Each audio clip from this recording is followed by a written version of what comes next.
আসসালামু আলাইকুম ওয়া রাহমাতুল্লাহ। প্রিয় দর্শক, আজকে আমি আপনাদের এমন একটি জিকির সম্পর্কে বলবো যে জিকির করে আল্লাহর কাছে আপনি যত কঠিন কিছুই চান না কেন, আল্লাহ আপনাকে তা দিয়ে দেবে। এই জিকিরটি আমরা সবাই জানি, কিন্তু এই জিকির দিয়ে আমল করার নিয়ম আমরা জানি না। আজকের ভিডিও জুড়ে আমরা সেটি জানব। আমাদের জীবনে আমরা এমন এমন সব পরিস্থিতির সম্মুখীন হই যখন আমাদের দেয়ালে পিঠ থেকে যায়। এমন সব কাজ আমাদের সামনে চলে আসে যেগুলো সম্পাদন করার কোনো উপায় আমরা খুঁজে পাই না। এ ধরনের কঠিন সময়গুলোতে নিজের কার্যসিদ্ধির উদ্দেশ্যে এবং মনের বাসনা পূরণের জন্য আল্লাহর শরণাপন্ন হওয়া ছাড়া আর কোনো উপায় থাকে না। এমন সংকটময় সময়গুলোতে আল্লাহর সাহায্য প্রাপ্তির জন্য রাসূলুল্লাহ সাল্লাল্লাহু আলাইহি ওয়াসাল্লাম আমাদের একটি আমল শিখিয়ে গেছেন। তা হলো ইসমে আজম এর আমল। কিন্তু কি সেই ইসমে আজমের আমল? চলুন জেনে নেওয়া যাক। ইসমে আজম হলো আল্লাহ তাআলার মহান নাম। ইসমে আজমের মাধ্যমে যদি আল্লাহর কাছে কিছু চাওয়া হয়, তবে তিনি বান্দার সেই চাওয়া পূরণ করে দেন। এই মহান নামের মাধ্যমে আল্লাহকে ডাকলেই আল্লাহ বান্দার সেই ডাকে অবশ্যই সাড়া দেন। এই মর্মে মহানবী সাল্লাল্লাহু আলাইহি ওয়াসাল্লাম থেকে হাদিসের অনেক বর্ণনা পাওয়া যায়। বহু ইসলামিক স্কলার এই সম্পর্কে বলেছেন ইসমে আজম হলো আল্লাহ তাআলার মূল নাম, অর্থাৎ আল্লাহ।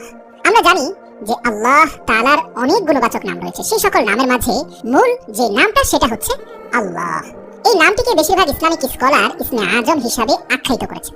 কোনো বান্দা যখন তার অন্তরের অন্তঃস্থল থেকে ইসমে আজম অর্থাৎ আল্লাহ বলে জিকির করে এবং আল্লাহ রাব্বুল আলামিনের কাছে মনের একান্ত বাসনা পূরণে কিছু চায়, তখন আল্লাহ তাআলা তার বান্দার সেই চাওয়া কবুল করে নেন। ইসমে আজম সম্পর্কে রাসূল সাল্লাল্লাহু আলাইহি ওয়াসাল্লাম তার জীবদ্দশায় আমাদের অনেক কিছু শিখিয়ে গেছেন।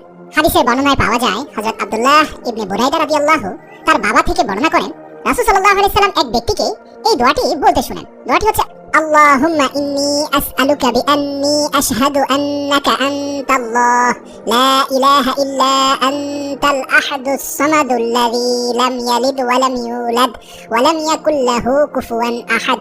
অর্থ, হে আল্লাহ, আমি তোমার কাছে প্রার্থনা করছি আর সাক্ষ্য দিচ্ছি যে তুমি একমাত্র আল্লাহ, তুমি ছাড়া অন্য কোনো মাবুদ নেই। তুমি একক সত্তা, স্বয়ং সম্পূর্ণ। তুমি কাউকে জন্ম দাওনি এবং কেউ তোমার থেকে জন্মগ্রহণ করেনি, আর তোমার সমকক্ষ কেউ নেই।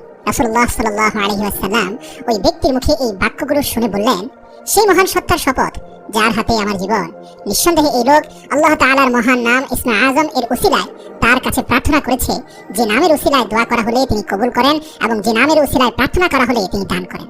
সুবহানাল্লাহ। এই হাদিসের আলোকেই বিশ্বখ্যাত সব হাদিস বিশারদরা বলেছেন এটি হলো সেই দোয়া যেটিকে ইসমে আজম বলা হয়।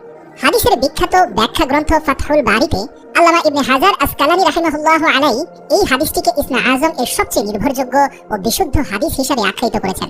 এই ইসমে আজম পড়ে আল্লাহ তাআলার কাছে মনের আশা আকাঙ্ক্ষা পূরণ করার জন্য দোয়া করলে অবশ্যই আল্লাহ পাক বান্দার মনের সব ভালো ও কল্যাণকর আশা পূরণ করবেন। আর তাই আমাদের প্রত্যেকেরই উচিত নিজেদের একান্ত কল্যাণকর ইচ্ছাগুলো পূরণের দৃঢ় ঈমানের সাথে ইসমে আজম এর আমল করা।